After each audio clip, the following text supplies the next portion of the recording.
श्री गणेशाय नमः। जय माता दी। प्रिय भक्तजनों, आज श्री दुर्गा सप्तशती पाठ के दूसरे अध्याय में आप सभी का हार्दिक स्वागत है। आज सुनिए नवरात्रि के दूसरे दिन श्री दुर्गा सप्तशती पाठ का दूसरा और तीसरा अध्याय। अब सुनिए श्री दुर्गा सप्तशती का दूसरा अध्याय। और दूसरे अध्याय में देवताओं के तेज से देवी का प्रादुर्भाव और महिषासुर की सेना के वध का वर्णन किया गया है।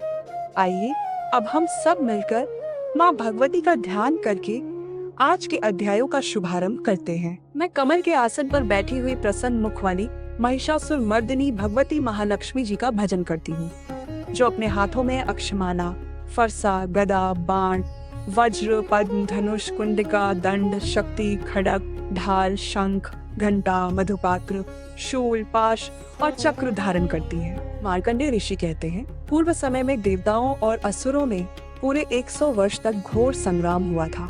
उसमें असुरों का स्वामी महिषासुर था और देवताओं के नायक इंद्र थे। उस युद्ध में देवताओं की सेना महाबली असुरों से परास्त हो गई। संपूर्ण देवताओं को जीतकर महिषासुर इंद्र बन बैठा। तब पराजित देवता प्रजापति ब्रह्मा जी को आगे करके उस स्थान पर गए जहां भगवान शंकर और विष्णु भगवान विराजमान थे।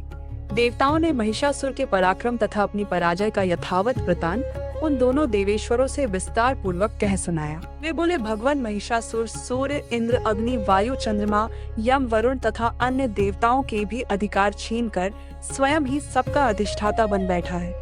उस दुरात्मा महेश ने समस्त देवताओं को स्वर्ग से निकाल दिया है। अब वे मनुष्यों की तरह पृथ्वी लोक पर विचरते हैं। दैत्यों की यह सारी करतूत हमने आप लोगों से कह सुनाई। अब हम आपकी ही शरण में आए हैं। उसके वध का कोई उपाय सोचिए। इस प्रकार देवताओं के वचन सुनकर भगवान विष्णु और शिव ने दैत्यों पर बड़ा क्रोध किया। उनकी भौहें तन गई और मुंह टेढ़ा हो गया। तब अत्यंत कोप में भरे हुए चक्रपाणी श्री विष्णु के मुख से एक महान तेज प्रकट हुआ। इसी प्रकार श्री ब्रह्मा, शंकर तथा इंद्र आदि अन्य देवताओं के शरीर से भी बड़ा भारी तेज निकला। वह सब मिलकर एक हो गया। महान तेज का वह पुंज ज्वालायमान पर्वत सा जान पड़ा। देवताओं ने देखा, वहां उसकी ज्वालाएं संपूर्ण दिशाओं में व्याप्त हो रही थी। वो नहीं, संपूर्ण देवताओं के शरीर से प्रकट हुए उस तेज की कहीं तुलना नहीं थी। एकत्रित होने पर वह एक नारी के रूप में परिणत हो गया और अपने प्रकाश से तीनों लोकों में व्याप्त जान पड़ा। भगवान शंकर का जो तेज था, उससे उस देवी का मुख प्रकट हुआ। यमराज जी के तेज से उसके सिर में बाल निकल आए। श्री विष्णु भगवान के तेज से उसकी भुजाएं उत्पन्न हुई। चंद्रमा के तेज से दोनों स्तनों का और इंद्र के तेज से मध्य भाग का प्रादुर्भाव हुआ। वरुण के तेज से जंघा और पिंडली तथा पृथ्वी के तेज से नितंब भाग प्रकट हुआ। ब्रह्मा जी के तेज से दोनों चरण और सूर्य के तेज से उनकी अंगुलियां हुई। वसुओं के तेज से हाथों की अंगुलियां और कुबेर के तेज से नासिका प्रकट हुई। उस देवी के दांत प्रजापति के तेज से और तीनों नेत्र अग्नि के तेज से प्रकट हुए थे। उसकी भें संध्या के और कान वायु के तेज से उत्पन्न हुए थे। इसी प्रकार अन्य देवताओं के तेज से भी उस कल्याणमय देवी का आविर्भाव हुआ। इसके बाद समस्त देवताओं के तेजोपुंज से प्रकट हुई देवी को देखकर महिषासुर के सताए हुए देवता बड़े प्रसन्न हुए। पिनाकधारी भगवान शंकर ने अपने शूल से एक शूल निकालकर उन्हें दिया कि भगवान विष्णु ने भी अपने चक्र से चक्र उत्पन्न करके भगवती को अर्पण कर दिया। वरुण ने भी शंख भेंट किया। अग्नि ने उन्हें शक्ति दी और वायु ने धनुष तथा बाण से भरे हुए तो तर्कस प्रदान किए। सहस्त्र नेत्रों वाले देवराज इंद्र ने अपने वज्र से वज्र उत्पन्न करके दिया और ऐरावत हाथी से उतारकर 1 घंटा भी प्रदान किया। यमराज ने कालदंड से दंड, वरुण ने पाश, प्रजापति ने स्फटिकाक्ष की माला और ब्रह्मा जी ने कमंडल भेंट किया।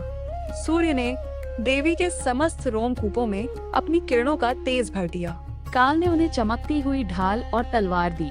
क्षीर सागर ने उज्जवल हार तथा कभी जीर्ण न होने वाले 2 दिव्य वस्त्र भेंट किए। साथ ही उन्होंने दिव्य चूड़ामणि, 2 कुंडल, कड़े, उज्जवल अर्धचंद्र, सब बाहुओं के लिए केवल दोनों चरणों के लिए निर्मल नपुर, गले की सुंदर हसली और सब अंगुलियों में पहनने के लिए रत्नों की बनी अंगूठियां भी दी।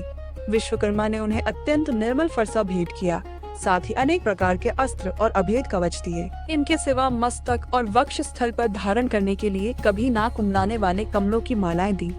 जल अधि ने उन्हें सुंदर कमल का फूल भेंट किया। हिमालय ने सवारी के लिए सिंह तथा तरह तरह के रत्न समर्पित किए। धनाध्यक्ष कुबेर ने मधु से भरा पान पात्र और संपूर्ण नागों के राजा शेष ने, जो इस पृथ्वी को धारण करते हैं, उन्हें बहुमूल्य मणियों से विभूषित नागहार भेंट किया। इस प्रकार अन्य देवताओं ने भी आभूषण और शस्त्र अस्त्र देकर देवी का सम्मान किया। इसके बाद उन्होंने बारंबार अट्टहास पूर्वक उच्च स्वर से गर्जना की। उनके भयंकर नाद से संपूर्ण आकाश गूंज उठा। देवी का वह अत्यंत उच्च स्वर से किया हुआ सिंह कहीं समा नहीं सका। आकाश उसके सामने लघु प्रतीत होने लगा। उससे बड़े जोर की प्रतिध्वनि हुई, जिससे संपूर्ण विश्व में हलचल मच गई और समुद्र कांप उठे, पृथ्वी डोलने लगी और समस्त पर्वत हिलने लगे। उस समय देवताओं ने अत्यंत प्रसन्नता के साथ सिंह वाहिनी भवानी से कहा, देवी आपकी जय हो। साथ ही महर्षियों ने भक्ति भाव से विनम्र होकर उनका स्तवन किया। संपूर्ण त्रिलोकी को शोभाग्रस्त देखकर दैत्य अपनी समस्त सेना को कवच आदि से सुसज्जित कर हाथों में हथियार लेकर सहसा उठकर खड़े हो गए। उस समय महिषासुर ने बड़े क्रोध में आकर कहा, यह क्या हो रहा है। फिर वह संपूर्ण असुरों से घिरकर उस सिंह की ओर लक्ष्य करके दौड़ा और आगे पहुंचकर उसने देव को देखा, जो अपनी प्रभा से तीनों लोकों को प्रकाशित कर रही थी। उनके चरणों के भार से पृथ्वी दबी जा रही थी। माथे के मुकुट से आकाश में रेखा सी खींच रही थी और वे अपने धनुष की टंकार से सातों पातालों को क्षुब्ध किए देती थी। देवी अपनी हजारों भुजाओं से संपूर्ण दिशाओं को आच्छादित करके खड़ी थी। इसके बाद उनके साथ दैत्यों का युद्ध छिड़ गया। नाना प्रकार के अस्त्र शस्त्रों के प्रहार से संपूर्ण दिशाएं उद्दसित होने लगी। चक्षु नामक महान असुर महिषासुर का सेनायक था।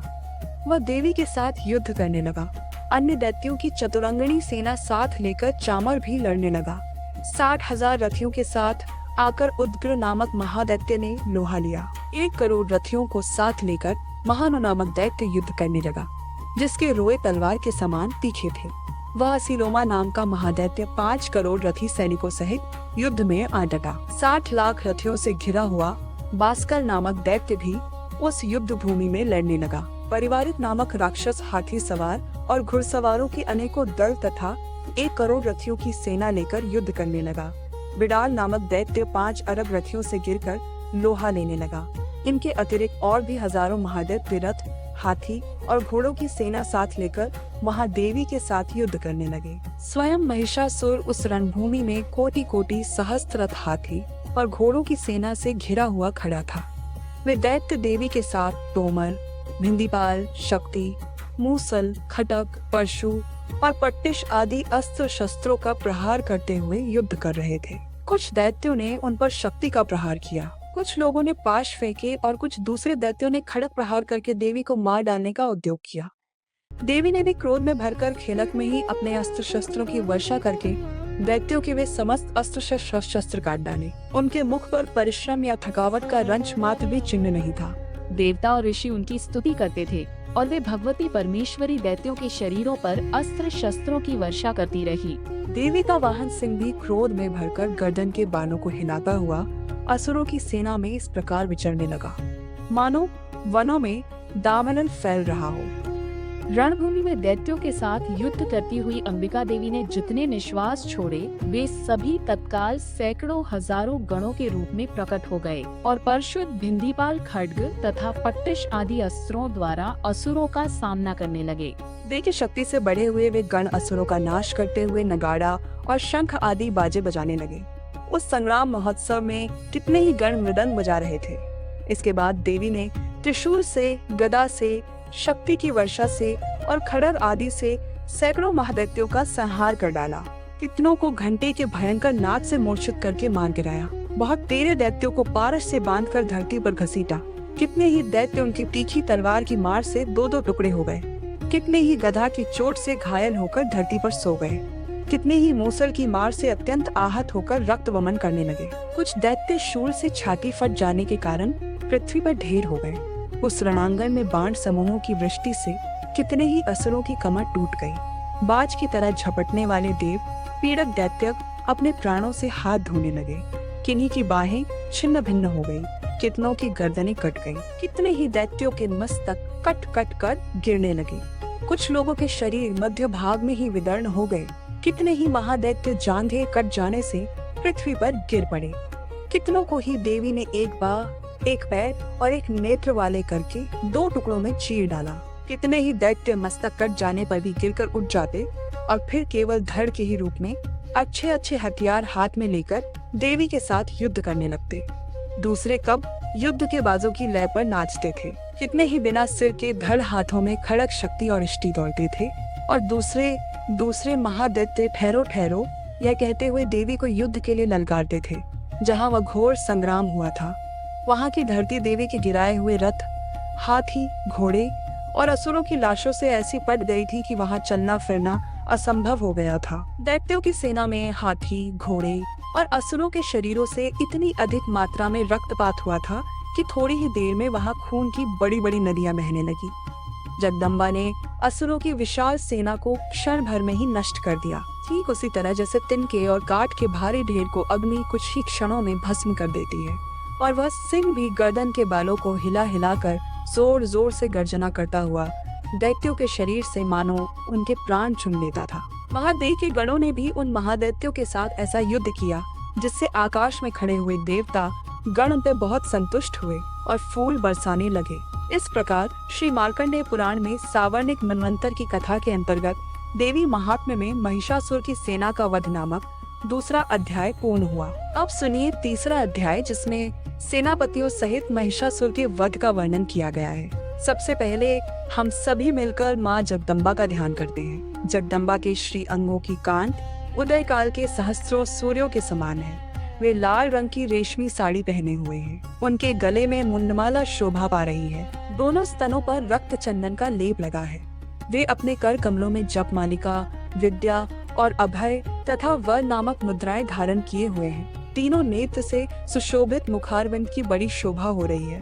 उनके मस्तक पर चंद्रमा के साथ ही रत्नमय मुकुट बंधा है और वे कमल के आसन पर विराजमान है। ऐसी देवी को मैं भक्ति पूर्वक प्रणाम करती हूँ। मार्कंडेय ऋषि कहते हैं, दैत्यों की सेना को इस प्रकार तहस नहस होती देख महादैत्य सेनापति चक्षुर क्रोध में भरकर अंबिका देवी से युद्ध के लिए आगे बढ़ा। वह असुर रणभूमि में देवी के ऊपर इस प्रकार बाणों की वर्षा करने लगा जैसे बादल मेरुगिरी के शिखर पर पानी की धार बरसा रहा हो।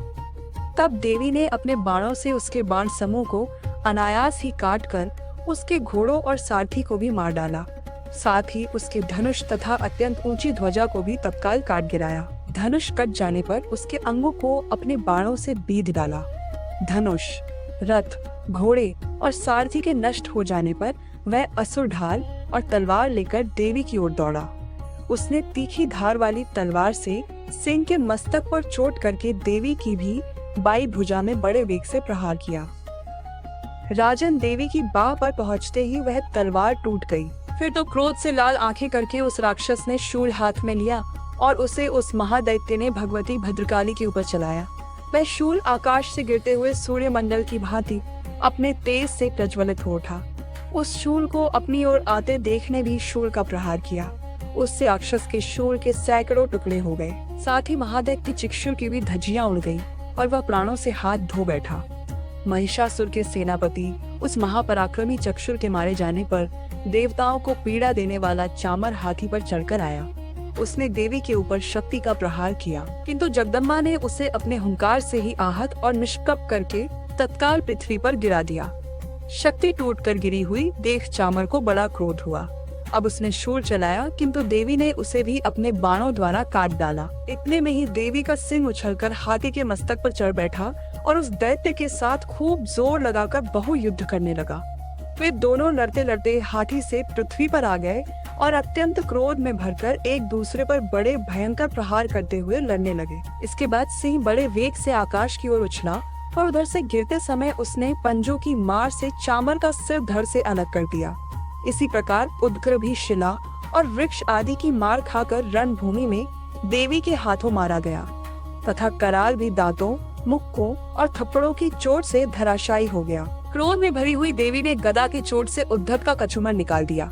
बिंदीपाल से वाशकल को और बाणों से ताम्र और अंधक को मौत के घाट उतार दिया। 3 नेत्रों वाली परमेश्वरी ने त्रिशूल से उग्रास्य, उग्रवीर्य तथा महानु नामक दैत्य को मार डाला। तलवार की चोट से विडाल के मस्तक को धड़ से काट गिराया। दुर्धर और दुर्मुख इन दोनों को भी अपने बाणों से यमलोक भेज दिया। इस प्रकार अपनी सेना का संहार होता देख महिषासुर ने भैंसे का रूप धारण करके देवी के गणों को त्रास देना आरंभ किया।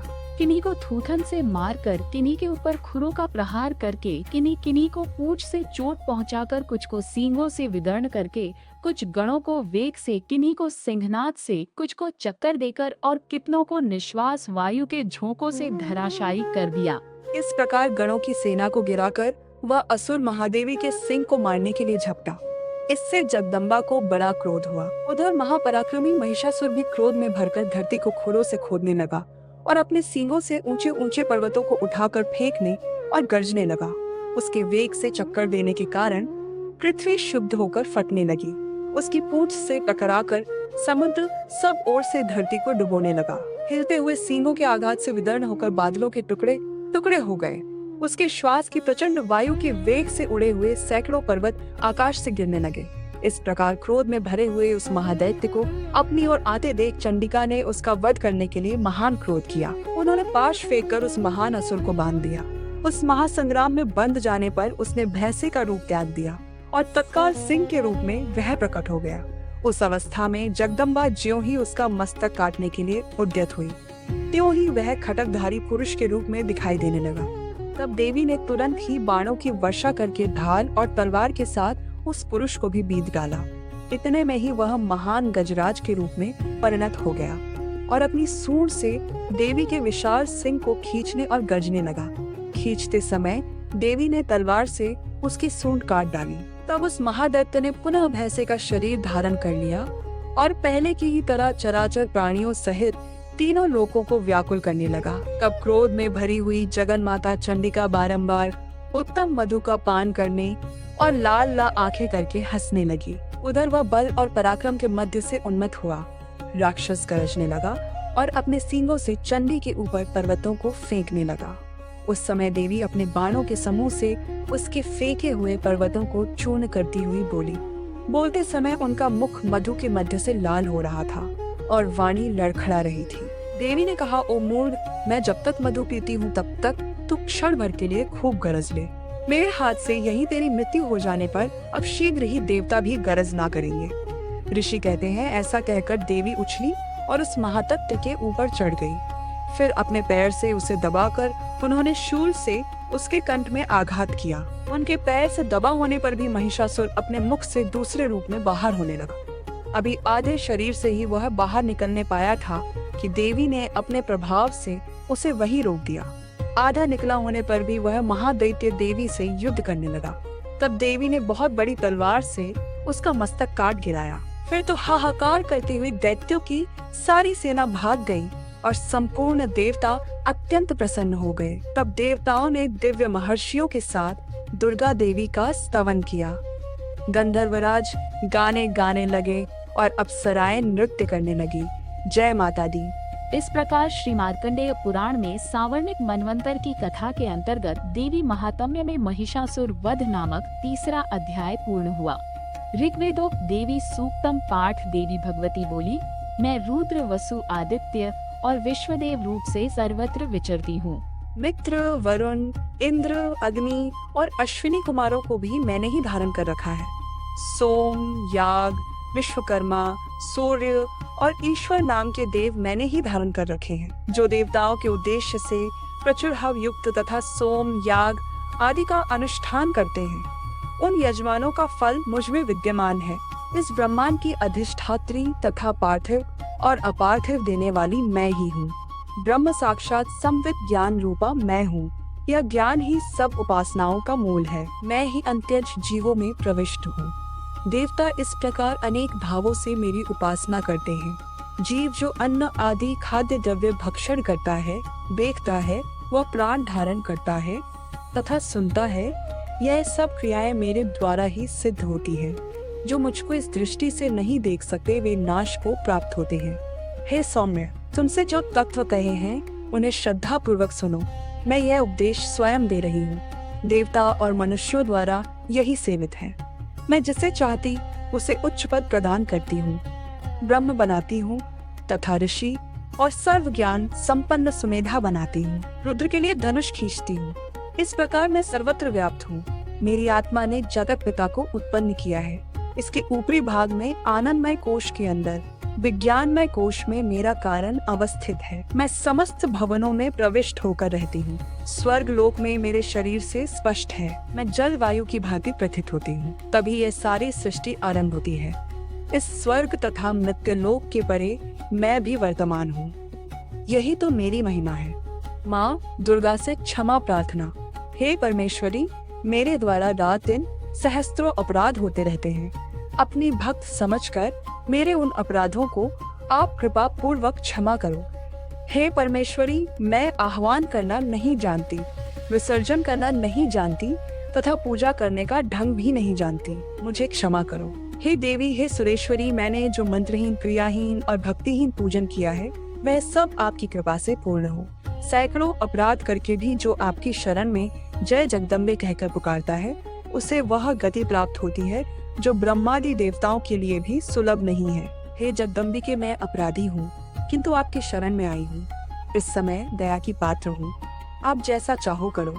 देवी परमेश्वरी, अज्ञान से, भूल से अथवा बुद्धि भ्रांत होने के कारण मैंने जो कुछ भी कम या अधिक कर दिया हो वह सब क्षमा करो और प्रसन्न हो। सभी प्रेम से बोलिए दुर्गे मैया की जय। इसके आगे के अध्याय आप सभी कल जरूर सुनिएगा।